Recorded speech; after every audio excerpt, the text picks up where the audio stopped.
Welcome to the Firehouse Roundtable podcast, brought to you by the Ventura Fire Foundation. I'm one of your hosts, Peter McKenzie, retired fire captain with the City of Ventura Fire Department, and my co-host, Jason Kay, active battalion chief with the City of Ventura Fire Department. We are going to bring awareness to real issues that face firefighters and their families. We want you to feel like you have a seat at the kitchen table, which every firefighter knows is the heart of the firehouse. Let's get right into the episode.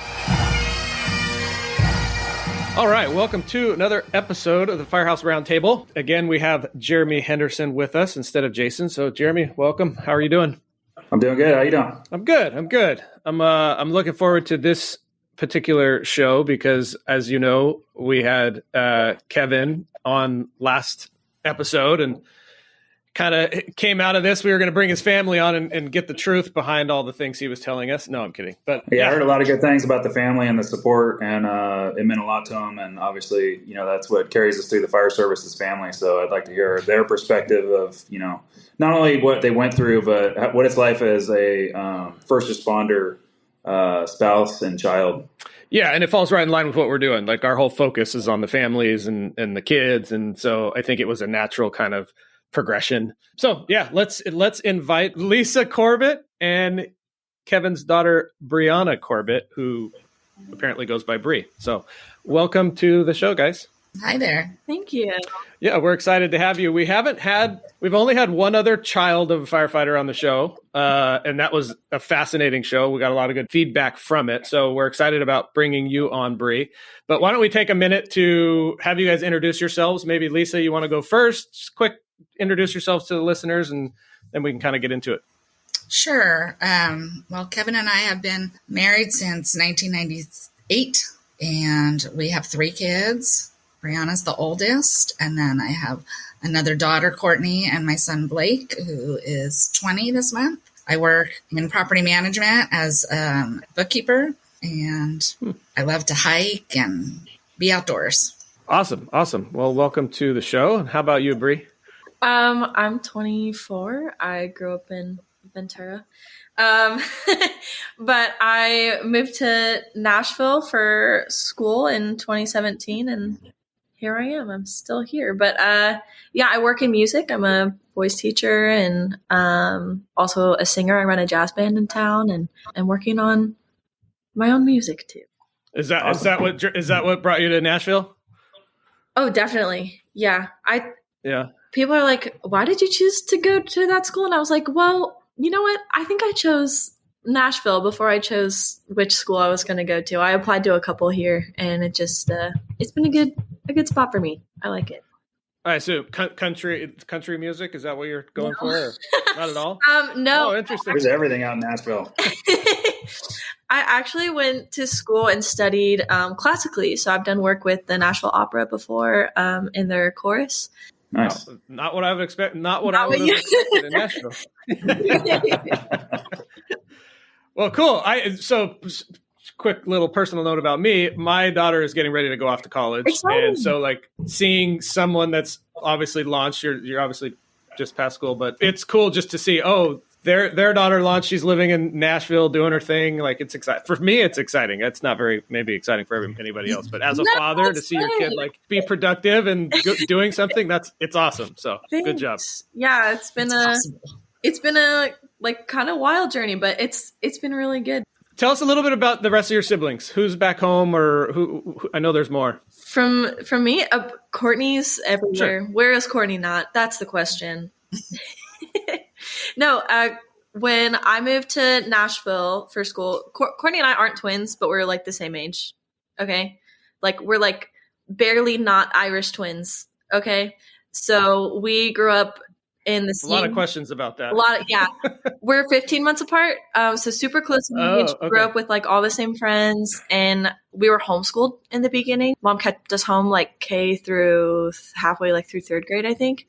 People are like, how did you end up in the same grade? Because we graduated high school at the same time and have always been in the same classes. And I was like, well, you know, what is kindergarten for a homeschool? It's coloring pages about like, what would you take in your suitcase to Antarctica if you were going to go visit that place? Probably a coat. I don't know, maybe a Polaroid camera. Like, That's what I remember from our kindergarten homeschool days, Mom. That was my favorite part, actually. It was those were the coolest parts. The coloring page days about like, where in the world do you want to go visit and what would you take with you? But yeah, when I moved to Nashville, she moved to Chicago and went to school up there, graduated. She's brilliant. She's so smart. And was working as a paralegal for a big law firm up there after she graduated as well. We graduated with our bachelor's in 2021. And then now she's been sort of taking a gap year between when her contract at that law firm ended and before she's getting ready to head off to law school in the next like year and a half-ish. Year and a half.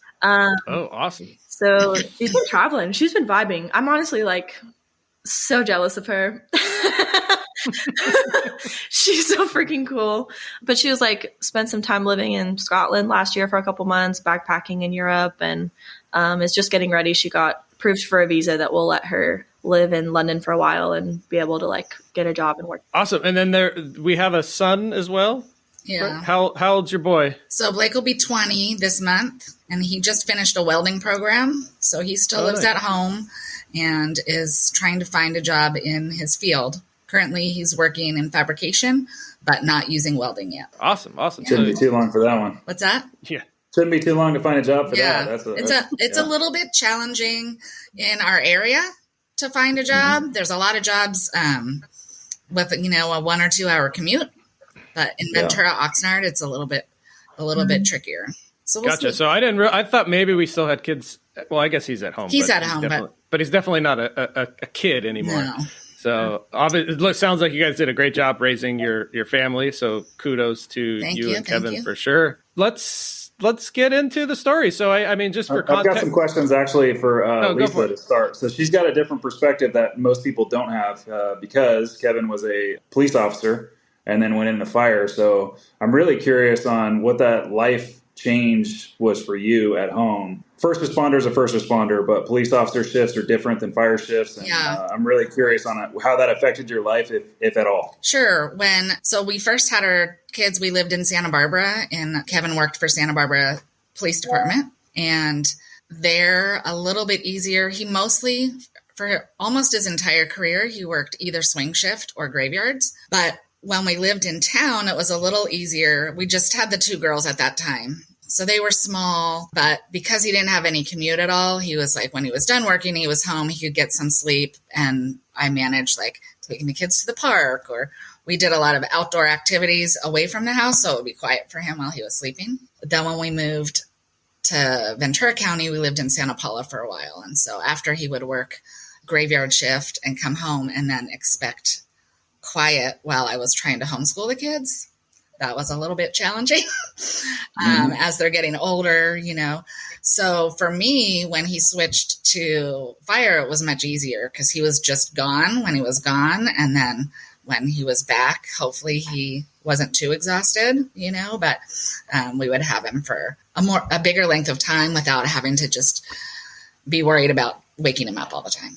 I think I heard you say fire was better. Is that what you said? Yeah. It's always that competition. The schedule's better for sure. I think much easier to manage. And the quality of life is a little better. Like when they're working graveyards or night shift and being like out on the street all night long and then coming home and needing to sleep, all the days that they're working 3 or 4 days in a row, you really don't have any interaction. Hi, I'm Austin Folk, an engineer with the Ventura City Fire Department. I'm also on the board of the Ventura Fire Foundation, an organization that supports firefighters and their families. The foundation produces this podcast as part of our mission. I worked with the foundation because I was witness to the help that it was able to provide to my family. The foundation needs your help. First, please subscribe and rate this podcast on your podcast platform. This helps us get a higher ranking and more visibility for the show. Second, if you support the podcast and the foundation's work, please consider donating. Every dollar helps us support firefighters and their families. There's a link in the show notes where you can donate through the website at www.venturafirefoundation.org. Thank you for listening. Did you have, because obviously I think when you're a cop, you're probably in a different mindset than when you're a fireman because, you're dealing with criminals or, Yes. People trying to do bad things to you. Did you see like a shift in him when he left that and started working at the fire department or? Well, I saw a shift in him as time went on the police department for sure. Has he recovered when he went to the fire? Maybe some. He's still very cynical and jaded, I think, from all that time dealing with the bad guys incessantly. How many years did he do at the police department? He was 9 years on the PD. Okay, so a significant amount of time. What did the family life / support as the spouse of a police officer look versus the spouse of a firefighter? Was any differences that you noticed? Well, I think that we were fortunate to not have to go through anything major when he was a police officer. So, my perspective from the support as a firefighter is totally different.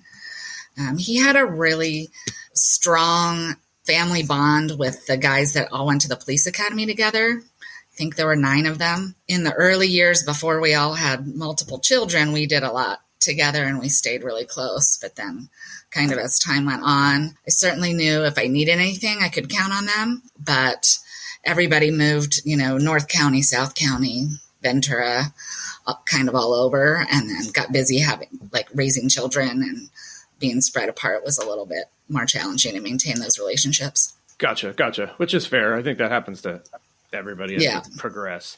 That is a crazy part of this job is you live with these people for so long and you're so close and so family tight, and then life just happens and, you kind of not go away, but they're always there. But it's just, and I think it's a weird harder dynamic. I know one of the things that Kevin was really looking forward to in this type of career was the close family connections he had growing up. His dad was LA County firefighter, and they had a strong group of family friends that were together for years and years. But things were different, 40, 50 years ago, and most people could afford to live where they were working. And starting, I think, when we were young in our career, the cost of living in our area, Santa Barbara, Ventura County, has become so difficult that many people make choices to move further away, especially because as a firefighter, you're depending on how your schedules are, but with his department, the schedule's 48 on, 96 off. So it's easy to commute from a longer distance to be able to save a lot on housing, right? So people are just spread so far apart. It's harder to get the families together because it's a 2-hour or 3-hour drive to meet in the middle. Yeah, I know at our department, like the guys who were living out in Santa Clarita, they would hang out more than the guys who were living here. Like that's a good point. I mean, it definitely disrupts that whole fire family thing a little bit. A little cultural shift, because his dad's friends, they all lived kind of in that area where they worked. They were all in that same neighborhood. Yeah. Well, Jeremy, you're a perfect example. You were commuting to Riverside from Ventura, right? I did that for quite a while, and the drive never bothered me, but I never really I had these close, tight relationships, but when I'd go home, I was home, and, I never really went down there because I worked down there, and then they never came up. So, but I lived with these people for so long that we were so tight, but it just never bled over into personal life. Well, let's get into the kind of the reason why we're here. So we had a great conversation with Kevin. He kind of chronologically timelined out his journey with cancer. And interesting enough, Jeremy and I both were in your house delivering that bed years ago. What's funny is I went on your blog and I was trying to find on the blog when that happened. And then I was I couldn't figure it out. It would have been at the very beginning. Yeah. So anyway, sorry, I'm just rambling. But yeah, so we started this conversation with Kevin. It was a great conversation. He talked about you guys quite a bit, and our foundation's our mission is to take care of firefighters and their families, but what we're focusing on or trying to focus on is the families more so than the firefighters, because the firefighters have a lot of support. And it's not like we don't support firefighters. I don't want that message to come across, but we are just trying to support the families more because they, in our opinion, are a little underserved because all the attention goes to the firemen, for lack of a better term. I mean, it kind of is what it is, but we're trying to do something about that. And we thought this was a good opportunity to go, okay, obviously that was a terrible life-changing thing that he went through. Then we start talking about you guys, and it was just kind of the natural progression. Well, let's talk to the family, because there's things that other families can learn from what you guys went through, because unfortunately, this isn't the only time this is going to happen. And there's families right now that are dealing with the same exact things that you guys went through. So that's kind of how it started. I know Joe was kind enough to send us the link to that blog that you had. I found myself the other day going through it, like becoming like extremely emotional. I'm like basically tearing up because I'm automatically putting myself in Kevin's shoes, just because could have been any of us, right? So it was heavy. It was hard to read. And I think a lot of props to you for documenting it, because I'm sure I would imagine that by itself probably had a little therapeutic value for you, but kind of talk about that. What was that like? I mean, I don't even know what that would be like from your perspective. So I'll just open it up to you and kind of let you run with it. Sure. I think that, immediately with Kevin's diagnosis, it was, I'm an information gatherer, researcher, and I needed to find every piece of information I possibly could about the specific type of cancer he had, what the treatments were, how to move forward, and people's experiences. When he was originally diagnosed, it was late stage. These cancer markers are off the charts. You start looking at those things, and the chance of survival was, a chance of 5-year survival was 5%, right? So you're looking for any tidbit of hope there is that somebody made it through the other side.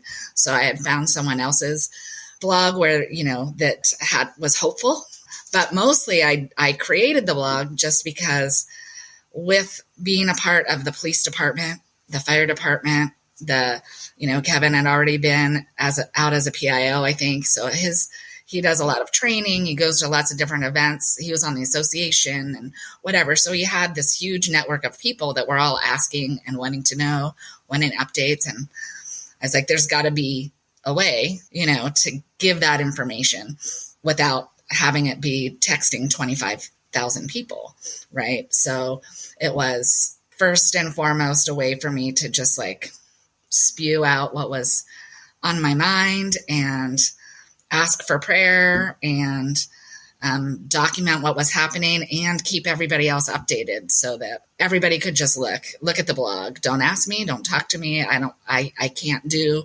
personal conversation right now, but everything you need to know has been shared.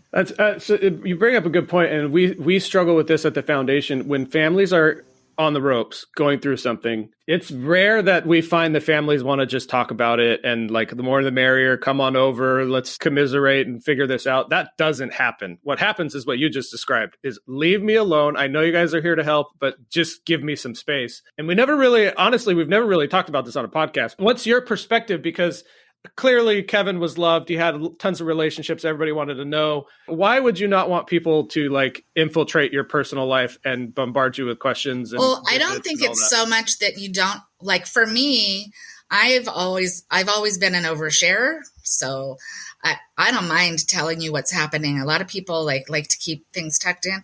I don't mind sharing, and I'll say anything.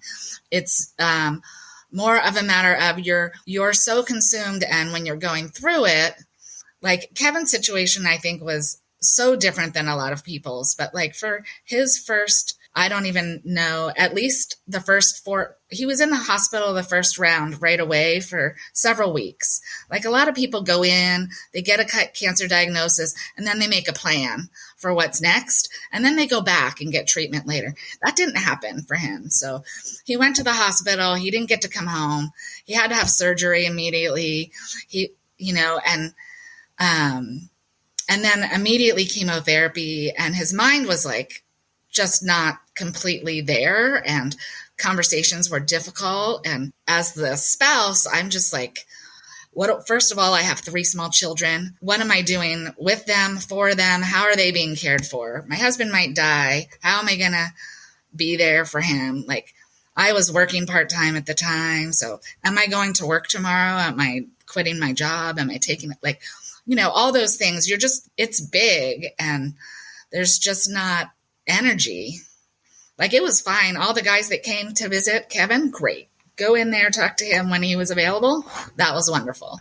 But like I was in the business of managing my household still, my people, figuring out, is there toilet paper in the house? Who's going to go buy that for me? Like, how are we going to get all these things handled? I feel like for the foundation, we have to like kick the family's door down, if you will, to like, hey, we're here to help, but at the same time, not offend you. And is there any word of advice for families of like, please let them feed you, let them buy toilet paper for you? Because that's the most difficult thing we have is every time you go to the family, like, we're good. And just basically leave me alone, which I understand. Yeah. And we are at the same time like, hey, we really, really, really want to help, but you won't let us. And do you have any advice for people? Well, I mean, I was super happy and grateful for everything you were a stranger to me, and I specifically remember you coming by and helping us many times. So that was extremely appreciated. And so I just think we have to take the help. There's no reason why anybody should just carry the whole burden. Like, you're part of a community, and as a fire family, you have a bigger community than you realize because it extends beyond, uniforms that are similar and people carrying the same badge or working for the same agency. But also I think that's part of like raising 3 kids with, a husband that's gone for 2 or 3 or 4 days at a time. You have like, I could have never taken them all to soccer practice if I had to do it by myself. So I learned to rely on community and ask for help. Like, there's another child that my daughter gets along with on the soccer team, I'm asking you if you can pick her up tomorrow. Like, it's okay. Yeah. And I think societally we have become so much more separated. It's more difficult for people to connect, and people don't ask for help as much as they could. And I just always decided it was like, I didn't want to make my life harder or impossible. So yeah, I've got a comment or a question, really. Like, because I think back to my own family. Like, I think our spouses are so good at surviving without us, mm-hmm. right? Like, they know how to hold the fort down when we're gone, and they get really good at it because they have to, and they don't have a choice, unfortunately. I think that when bad things happen, they're like, that's the mode they're in. Like, I take care of this family. I got this. And then you have all these people saying, hey, no, let us help. Let us do this. Let us do that. When the reality is they're not trying to help when it's hard all the time, just because they're all in the same boat, right? So I see that. And there's probably something to be learned from the foundation on like how to reach people and offer help, I think it might effectively. I think it also might depend on like what the severity of the situation is. Like, is the person who's needing help, are they able to do anything on their own? Are they, or are they really incapacitated? So for when we were going through it, Kevin was really incapacitated. And he needed somebody to be there to care for him, to make sure he could get to the restroom, like all the things that he couldn't be left alone, right? For a lot of his treatment. So it was it was dire. I had no choice, right? Yeah. I was going to take help no matter what. But also, again, my personality, I have always, been a little bit more willing to reach out and ask for assistance when I've needed it. Bree, what was this like for you? How old were you when your dad was diagnosed? 14, turning 15. Yeah, because I learned to drive that year. So I was 14. 10 years ago. Yeah. What was that like? I mean, obviously it was terrible. Clearly, oh my God, it was awful. It was crazy. I mean, I knew something was wrong before it happened. Like, I think it was like a birthday dinner that we were going to on like a Friday night. Okay. And he had like some doctor's appointment, and she put us all in the car and was like, we're going to go pick up your dad. And I was like, that's freaking weird. Whatever. So we go in the parking lot and like doesn't say anything. We're just sitting there. She gets out of the car and we see her go over to his car, and like, he's a wreck. He's crying. And mind you, I've never seen this man cry, I don't think, in my life up to this point. I don't think I had ever seen him cry. In that moment, I was like, he has cancer. I don't think I verbalized it. I don't think I said it out loud, but like, I knew. I was like, you don't act like this unless it's like something is wrong. And that was the only thing I could think of. And so that's Friday night. Nobody says a word. We get in the car. We don't talk about it. We go to dinner. We don't talk about it with the family we were with. We go back home Saturday, whatever. Early Sunday morning. Like the sun hadn't even come up yet. Mom comes into my room and she's like, your dad's back really hurts. I'm taking him to the hospital. Somebody's going to come pick you up and take you to church, and you're going to hang out with this person for the day. It's like one of our youth leaders. And I was like, oh, okay, there's no other way this day is ending except in like something really bad. So we go to church, and then we're hanging out for a couple hours after church. And then we finally get okay, you can bring the kids to the hospital. And that was just, I don't think I'll ever forget that day. Like I still remember exactly what I was wearing that day. It's just one of those things that you just don't forget. And he's sitting there in the bed, and he has like all the wires hooked up to him and like the oxygen tube on his face. And I was like, oh, it's that kind of like, that's just crazy, to see a family member like that, like much less your dad. And he's like, had obviously been crying, and there's all these extended family. Like there was just so many people there already. I don't know what they said, but they like explained what was going on and that he had cancer and that it was really bad. And that was like, obviously I cried a lot, and like, it was just a crazy, insane day. And we go home and get up and go to school the next day. Wow, that's wild. Yeah, I can't imagine. Did you know that firemen get cancer more than regular people at that age, or no? I don't think that fact surprised me. Like the maths, it makes sense, right? Yeah, sure. Well, I mean, it's obvious, and I feel like firemen definitely know it, and I don't know, like, trying to. Well, and the crazy thing too is like, I remember like Courtney and I were freshmen in high school. We were in like freshman biology class, and I know that month, like literally that week, we were talking about like cancer biology, and then we were like, oh my god, this is insane. But did you guys ever blame the fire service or have any resentment towards the fire service? No. I'm speaking from like experience here. I feel like I would if I was in those, if that was me. Did that ever come into the thought process at all? Or? I don't think so. I don't know if it like would have been something like, if this experience were to happen today at the age I am today, I think I probably would have felt resentment. But I was so young. Like I wasn't. No, that wasn't even like on my radar, really. How about you, Lisa? Yeah, I don't think I felt that way. Okay. At all. Mm. Well, you guys are more positive than me. It was also maybe I should. I should, but it was also just like such a hugely like heavy and weighty, like, she was like my mom said, what, like 5-year survival rate was like 5% at best, guesstimate. Like there were times, like I remember there were times it was bad. We got called to the ICU in the middle of the night one time, like, say goodbye. And then 10 years later, like, oh, it's fine. He's perfectly okay. Like, yeah, I told Kevin he's a pretty big inspiration to all of us, because I think it had such a big impact for Pete and I to drop off that bed. And I don't remember if we even talked on the way home. Like, it was just gnarly for us to, drop off a bed that we thought potentially was going to die in this living room. And it was pretty impactful. And, we only did a small sliver of what you guys went through.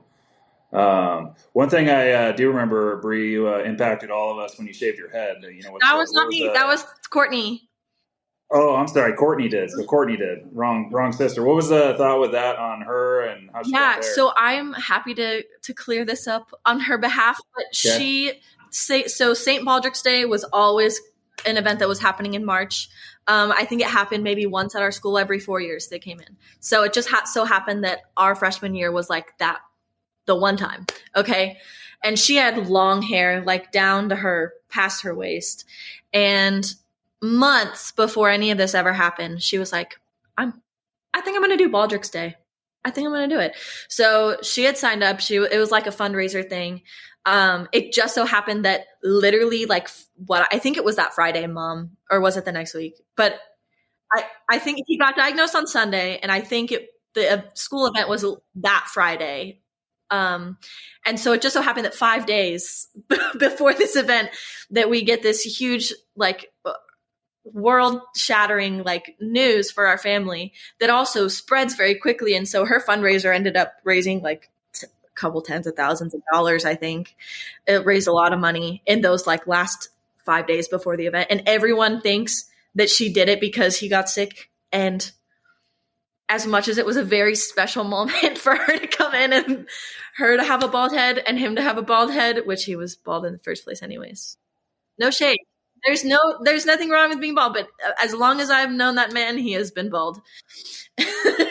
And then my brother shaved his head like a week or two later, which was also crazy because Courtney and Blake were like twins. Their faces look so similar. And so when they both had no hair, it was crazy, like being around the two of them. How did all this change you guys? Like how did this change? Obviously this, I'm assuming it changed a lot, but what does that look like? Yeah. I mean, just in my experience, like, I think it cut my childhood in half. Like, I just had to learn to grow up and be more independent. As much as we had so much support from the community and everything, like, there was just still so much that my mom couldn't be in 5 places at once. You know, once you got into the second half of Dad's treatment, he was down at USC. And thank God, because it was so effective, but that's a really far away from Ventura, and he had to be there for weeks at a time while we were going to school. I had a 0 period class. So we would, like, I remember my siblings and I would go to different family friends' houses, and they would cook us dinner, and we would do our homework and hang out with our friends and stuff. And usually Courtney and Blake would sleep over at their houses, but I had this like show choir class at Ventura High School that met at 6:15 a.m. So I then would get dropped back off at our house, and I would sleep there alone and feed the dogs, take care of everything. And then I would get a ride share. Like I would get picked up by another girl in our neighborhood. Like, she lived around the block from us, and she would take me to that 0 period class. So it was like, it was just growing up really fast and like. Gotcha. How about you, Lisa? I would imagine this had some big impacts, obviously. I mean, it just, I guess, taught me to, strong perseverance. I kept my head forward and just continued doing whatever needed to happen next. And just hoped for the best. There was, a lot of guilt for Brianna having to stay at home by herself, and my other kids being with, like, some were close family friends, but some were more like acquaintances that happened to go to the same school or be on the same baseball team, or the relationships wouldn't be that I would have said, here, take my kids for 3 weeks, but yet they did. So, we had family that came, but all of our family is kind of far away. So my mom and I grew up on the East Coast, so my mom's still out there. But, she came for a period so the kids could be home. My aunt came for a while. My husband's parents were living, I think, were they here or in Idaho? They might have been here. I think they were here still. During that time. I know Grandma was working in Ventura at that. Okay. So, yeah, my in-laws lived in Camarillo, but they also had a child the same age as Brianna, also Kevin's dad. So they had their own family working, child raising busyness, as well. Yeah. Your dad strikes me as, and I don't know him very well personally, obviously different departments. He strikes me as a guy who was like in charge, like there for his family, like kind of that alpha role. One, is that accurate, or is that how he is, or no? Brianna. Maybe that was a loaded question. He definitely has an alpha personality. If you were to ask me at any different point in my life who was running our household and our family, it's my mom. It wouldn't be him. Oh, okay, gotcha. Because my next question was, he obviously got taken out, right? He was out of the game for A long time. a long. That's actually a better question. How long was he like just completely sidelined, fighting for his life? To where? How long did that, Lisa? How long did that last? Was that a year, 2 years? So it was one full year, and in that year he was hospitalized over 100 days. So out of 1/3 of the time he was in the hospital, and then the other 2/3 he was recovering. So he had 3 rounds of chemotherapy that lasted 1 week. I don't know. I'd have to refer back to my memory, which is in the blog. I think it was like 1 week of the chemo treatment, and then 2 weeks to recover in hospital, and then you could go home for like 5 days, 7 days. That was when he was at USC. So when he had the stem cell transplant, he had to go through that 3 times. And when he was down there, it was like, they take you to the brink of death and then allow you to come back to life with the way the chemotherapy is for that. It's horrible, and I would not recommend it to anyone. So he was down and out for a solid year. What'd that look like? Like, obviously he's a fighter and he pulled through it, which is amazing. But what did that look like on his way back? Like, when did you get to feel like you had him back? Like there was like this was going to happen. Like we weren't going to lose him. He's back in the family. Like what did that to me like seems insane. Like what that would feel like, oh, I'm coming back to my family now. I think I'm going to live. Like, I don't know how I would even process that. So I think, he had several rounds of chemotherapy here in Ventura. And then at that time they, then watch and see how everything's responding. And he had a very large tumor that was going to need a huge, huge surgery.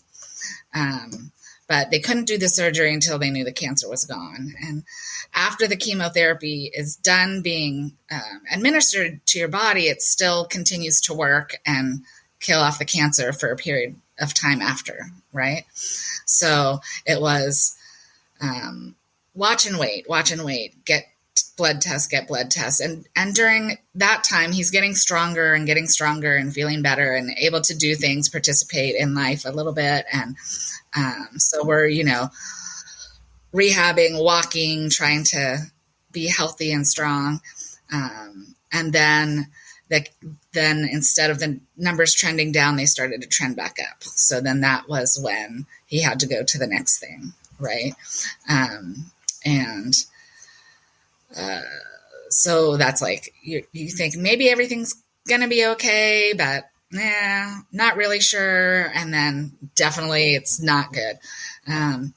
Then after the stem cell transplant, I think, I don't know if there was like any specific sign other than his numbers were doing good. As he gets stronger, we start doing more things and getting him back. Like, I think at some point you can't really think about it, right? And you just are like, you're doing the treatment, you're doing the thing, you're hoping for the best, and you got to assume it's going to work, and you just take the next day to do the next thing. And as he's stronger, he's feeling better, we're doing the next thing.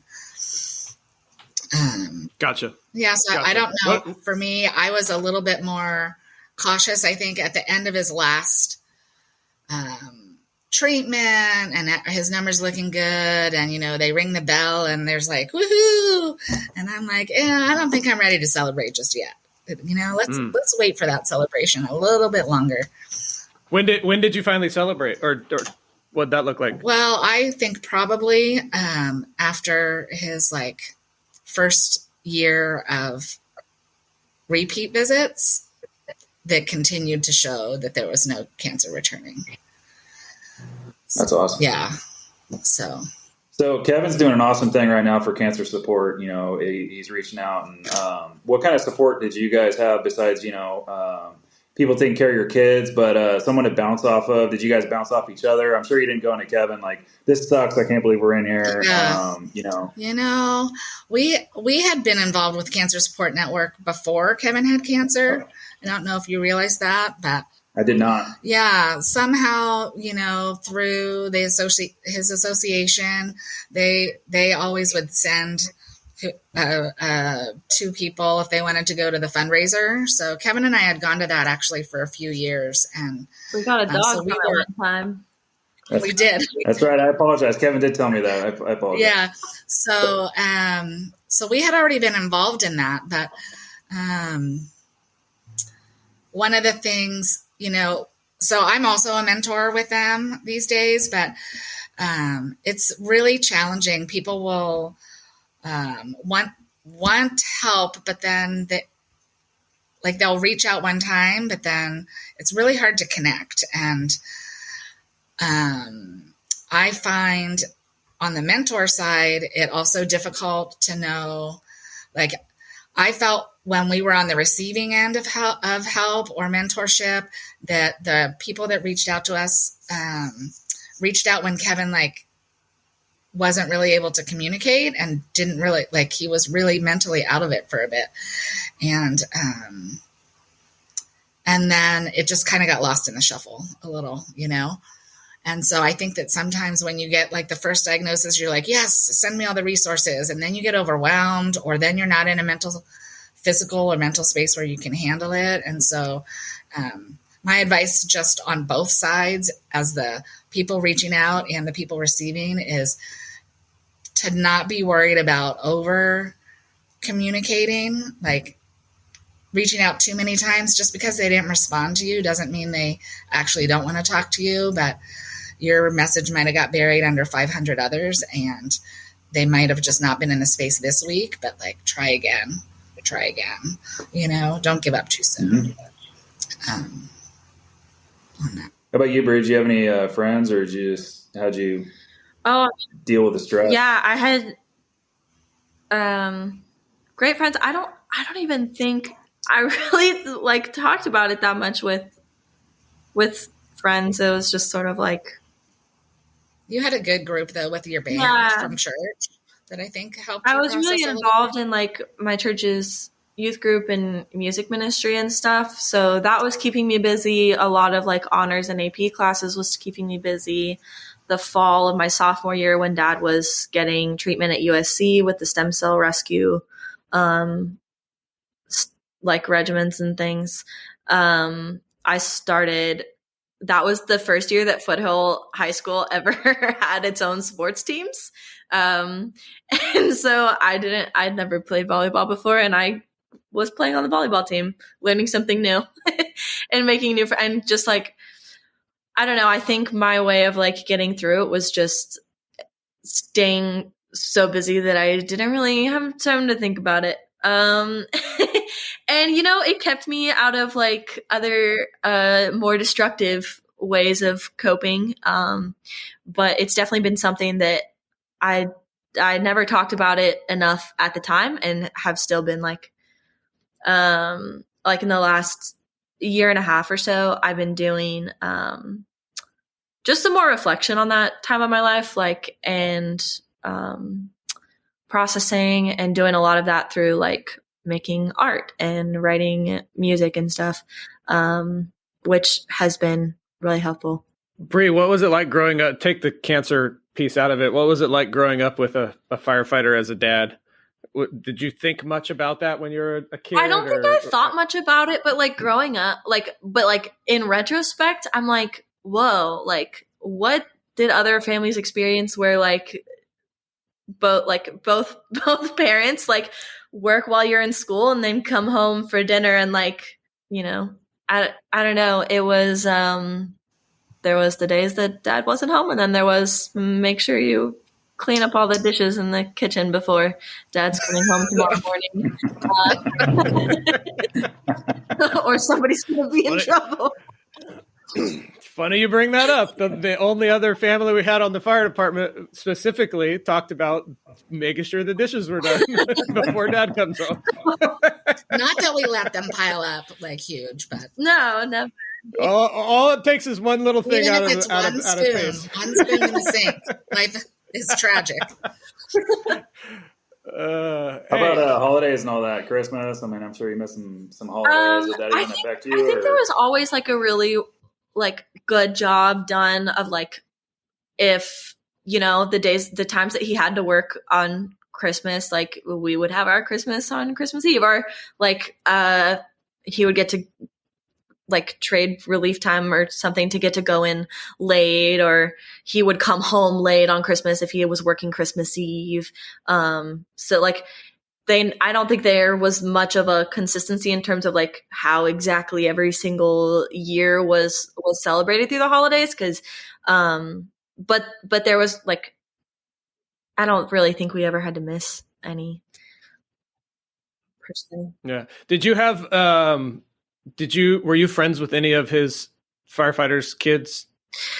I don't think I knew any of the families. Like I knew the guys. I remember knowing like the people that he worked with because we'd come visit at the station sometimes or whatever. Mm-hmm. But yeah. But not the kids. Do you think it'd be helpful if there was like a I don't know, support, like other kids doing the same things, dealing with the same things you were dealing with, or? Oh gosh. I mean, yeah, I think it's kind of a weird time, and you know, you're trying to figure out who you are still. So yeah, I don't know. I think in the society that has become more and more and more and more isolated, like being intentional about creating community, like in any space, is really important. And then that would definitely be helpful. I think it just like, it just depends, especially when you're trying to like do community with like kids. It like how, I don't know. Yeah, I think it would be challenging, but I think it could be helpful. Yeah, too. Absolutely. Like, like as a 14-year-old, like being presented with the fact that like your dad is probably dying, and not probably, like at the time it was like, he is most certainly not well. Things are not looking good. Like I think it would have been incredibly helpful to like be able to talk to other people closer to my age or that had gone through something like that at a similar age. I like that's more about going so through. Helpful to talk to other people that are going through the same things. There's so much of the unique experience that has to be understood through the lens of how old you are when something's happening. It like, especially when you're a kid, like developmentally and stuff. And yeah. What were you saying, Lisa? I was just going to say, like, I feel like what Brianna's touching on is kind of the same. Like, it's more relevant to have a community of 14-year-olds that have dealt with a parent with cancer versus 14-year-olds that also have fire families. What are some things that would have made it a little bit better? Like what types of things that if the people around you could have done, or if maybe somebody could have understood where you were coming from on a particular thing? Like what can you share that can help someone else that's hopefully never goes through this, but inevitably will? When you're going through it, reaching out and being able to have a community of someone who has experience with going through anything difficult, doesn't have to be the same thing, but somebody has experience going through something really, really hard. But also my other just little tidbit piece of advice is not to be afraid, literally to ask for anything at all. If, whatever you need. And the great thing, in my opinion, about the fire department was, as we talked about, you guys, we're all living so distant from where people are actually working. And so having people that served in the community where we were living that were willing to step up and help us, even though we weren't from the same department, that was epic. Like, it was life-changing, really, and made our experience just so much easier than it otherwise might have been. And so we're really forever grateful for that.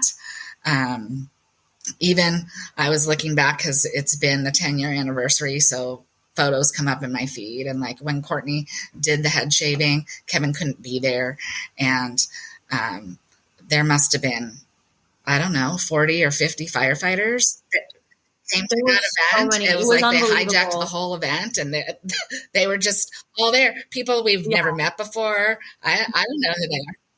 I was just looking at that photo. You know, a lot of those guys like- are from our department. But- Austin was in town. Yeah. One thing I was telling Kevin on our podcast was, if you have a daughter in FDNY that's sick, that's our daughter in the fire service. And I think people really don't realize what a big family you have until you need a family. And they just don't realize it. And unfortunately, you see it. And that was like, kind of a strange event. It wasn't necessarily tied to Kevin, but like just the idea that he couldn't be there for this thing that was pretty courageous she was 13 at the time. When you're 13 as a girl, you're just coming into like your insecurities about who you are and how you look. And she was, shaving away literally completely bald her head. And that was just a kind of a big deal. And to have 50 dads show up, like in replacement. I'll stand in for your dad. I'll stand in for your dad. Here I am. I'll stand in for your dad. It was amazing. Yeah. I want to say one thing on what you said right before that. You said don't be afraid to ask for help. Like just ask for help. And in my mind, it's like a very selfless thing to do. Like you don't realize that by asking for help, you're actually helping the people around you who want to help, right? Because arguably you guys took the brunt of, you and Kevin took the brunt of how terrible the situation was. And I don't want to take away from that by any means, but all the guys that he worked with, other people in your lives also had to deal with some stuff. I don't think at the same level you guys did. And that's not what I'm saying, but by saying, hey, yeah, I need some help. You're Right. almost like 'Cause helping everybody those people. wants to do something. You're helping them contribute. And, yeah. And I mean, your profession is helping people. So you guys all want to be helpers by your nature, or you wouldn't be in the career that you've chosen. And so, that it makes you feel good helping others. Right. And so sometimes you just got to be the receiver, and it's okay. Yeah. Yeah. Well said. Yeah. Well, I think it's probably about that time. Jeremy, anything you want to add or touch on? No, it was good talking to you guys. I think Lisa, shout out from Kevin to you on what a rock you were, and obviously Bree and all the family helped him through it. But Lisa, I think you were really, solid through all the difficult decisions you had to make, and even giving your kids away to not strangers, but you know what I mean. It was a heavy burden, and hats off to you because it was a lot on you. Yeah. Well, and to brag on her for a second too, like as much as we never really talked about it much while it was going on, like you were just such a hero to my young self, and still are to me now. But like yeah, I'll never forget sorry. Oh my gosh. One time she surprised me at a volleyball game. Dad was getting that treatment down in USC, and she was gone, and it was like, there's no way I can make it. And she shows up at the game. And I just remember feeling so relieved, because I just wanted any sense of normalcy and security, and to not have to be so in charge of my life. Imagine being home alone as frequently as I was, spending the night as a 14 and 15 year. I couldn't even drive. I had no autonomy. I couldn't I wasn't helpless. I could get I could feed myself, and I could do the things that I was supposed to do, but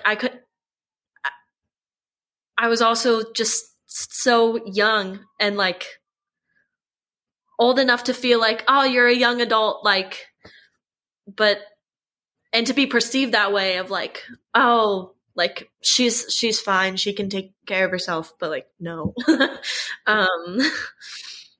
Yeah. So anyways, love you, Mom. Well, That was awesome. That was nice. Yeah, I think you look like you're killing it. And obviously you had a lot of adversity and arguably probably the worst possible time, awkward teenage years. I know from experience. I've got 2 at home right now, but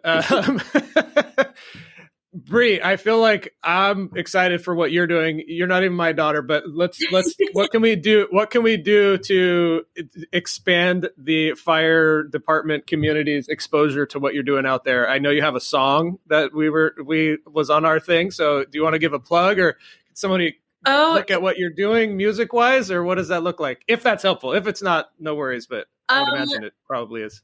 Yeah. I mean, I think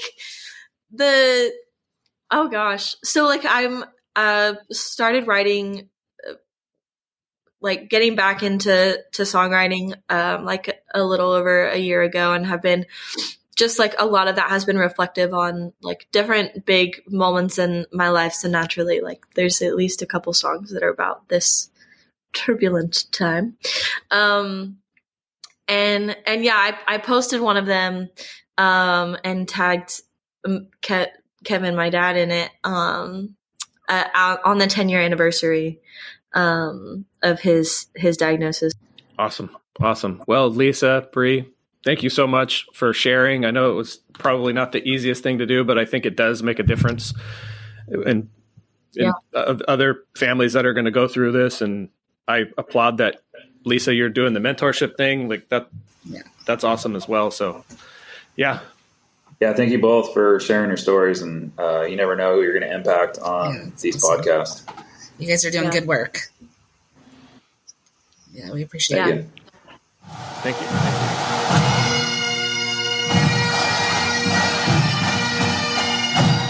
Jeremy, wow, it was awesome to see how strong they were. I don't know that. I don't know if I could have gone through that.